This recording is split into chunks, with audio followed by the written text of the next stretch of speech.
அதை பற்றி நாங்கள் என்ன கருத்து சொல்கிறது? கருத்து சொல்கிறதுக்கு என்ன, அவங்க எதிர்க்கிறாங்க. ஆனால் அந்த நாணயத்தில் வந்து இந்தி அது உடன்பட்டு தானே அந்த நாணயத்தை வெளியிடுறாங்க. திராவிட முன்னேற்ற கழகம் திரு ஸ்டாலின் திமுக தலைவராக இருக்கார். அந்த நாணயம் வெளியிடுகின்ற பொழுது அது இந்தியில் வரும்னு அவருக்கு தெரியும். அதுக்கு உடன்பட்டு தான் அந்த நாணயத்தை வெளியிடுறார். ஆக இதிலிருந்து நான் எண்ணி பாருங்க, தமிழ் தமிழ் என்று மூச்சுக்கு 300 தடவை சொல்லுகின்ற ஸ்டாலின் இன்றைக்கு இந்திக்கு ஏன் இவ்வளோ முக்கியத்துவம் கொடுக்குறாரு? ஏன்னா அவங்க அப்பா பேரில் இந்த நாணயம் வெளியிடுறாங்க. அவங்க குடும்பத்துக்கு வந்தால் அதை பற்றியெல்லாம் கவலைப்படவே மாட்டாங்க. அதே மாதிரி இப்போ வந்து ஆளுநர் டீ பார்ட்டியில் வந்து கட்சி ரீதியாக புறக்கணிப்போம்னு சொல்லிட்டு ஆட்சி ரீதியாக பங்கேற்கிறோம்னு சொல்லி முதல்வர் உள்ளிட்ட அமைச்சர்கள் பங்கேற்றாங்க. தொடர்ந்து இன்னைக்கு வந்து இந்த நாணய வெளியீட்டு விழாக்கு ராஜ்நாத் சிங் வராரு. இப்போ பாஜக கூட திமுக நெருங்கி பயணிக்கிறதா பார்க்குறீங்களா? நாங்கள் ஏற்கனவே பல முறை சொல்லிக்கிட்டேன், திமுகவும் பாரதிய ஜனதாவும் ரகசிய உறவு இருப்பதாக சொல்லி கொண்டிருந்தோம். எங்களுடைய நிர்வாகிகளும் சொல்லிட்டு தான் இருந்தாங்க. இப்போ ஊடகம் நம்ம பத்திரிகை நண்பர்களுமே நீ கேள்வி கேட்க ஆரம்பிச்சிட்டிங்க.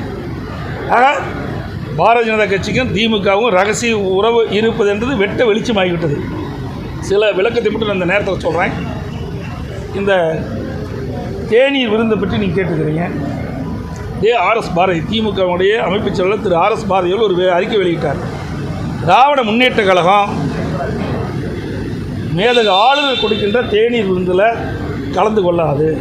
ஆகஸ்ட் 15ஆம் தேதி அதற்காக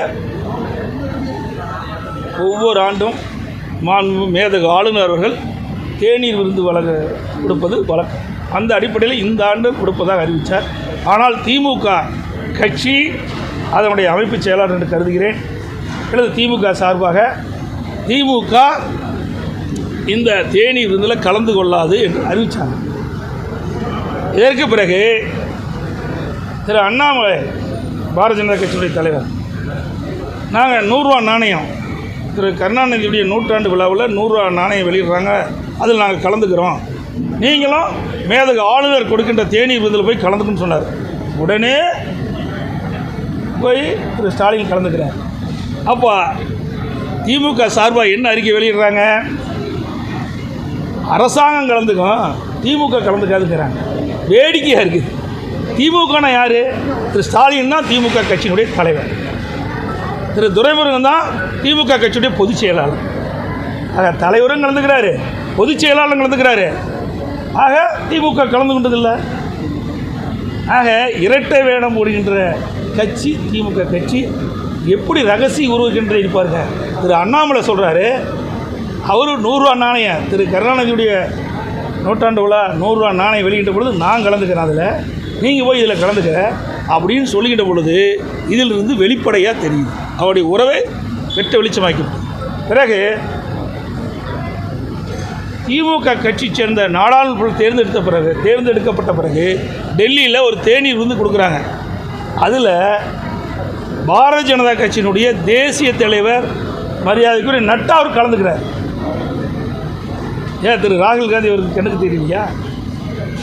அதே போல் திரு கருணாநிதி அவருடைய சிலையை திறக்கிறாங்க சென்னையில்.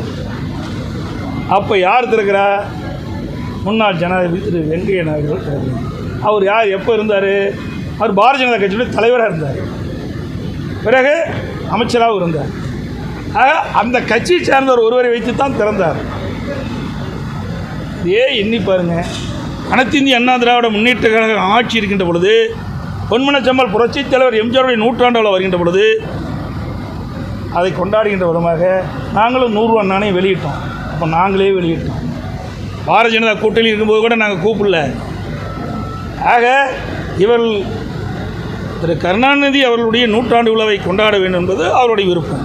100 ரூபா நாணயம் வெளியிடுவது அவருடைய விருப்பம். ஆனால் வெளியிடுவது யார் என்று தான் கேள்வி. ஏன் திரு ராகுல் காந்தி கூப்பிட்டு வந்து இதை வெளியிட்டுக்கலாம்ல? இதிலிருந்து திராவிட முன்னேற்ற கழகம் பாரதிய ஜனதாவும் ரகசிய உறவு இருப்பது வெட்ட வெளிச்சமாகிறது.